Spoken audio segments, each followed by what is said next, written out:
upang magsilbing gabay sa sangkatauhan.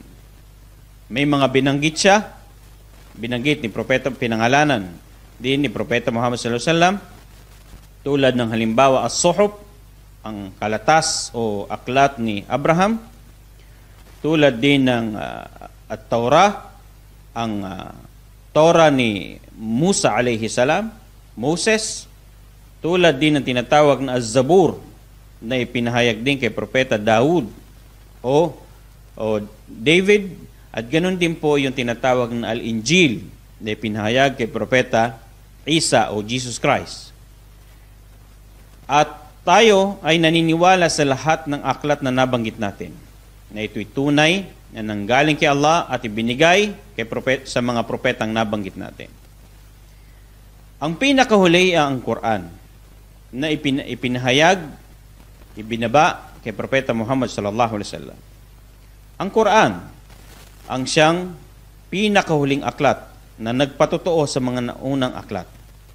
Ang Quran ay purong salita ni Allah, ibinaba ni Anghel Gabriel kay Propeta Muhammad sallallahu alaihi wasallam.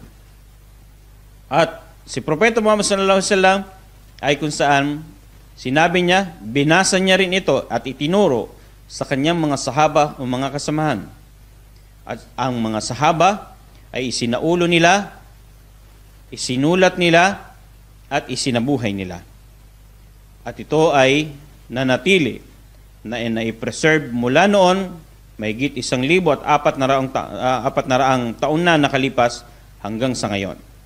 Nananatili pa rin sa original na kung saan na i-preserve, sapagkat ito ay ipinangako ni Allah subhanahu wa ta'ala sa sinabi niya, inna nahnu nazzalna dhikra wa inna lahu lahafidhun. Katotohanan na si Allah subhanahu wa ta'ala ang nagbaba ng Quran, kaya siya naman ang mangangalagaan nito. Katotohanan na ito'y pangangalagaan niya. At ang Quran ay napangalagaan sa anumang uri ng korupsyon. Yan po ang pinakahuling revelasyon na ang kaibahan niya sa paniniwala natin dito sa mga ibang aklat.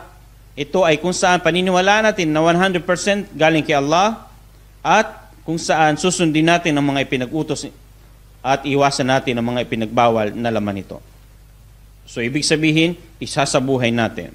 Ang ibang mga aklat, paniniwalaan natin na ito ipinadala ni Allah subhanahu wa ta'ala doon sa mga propeta para sa mga nasasakupan nila. Ngunit ang Quran, paniniwalaan natin at isasabuhay po natin.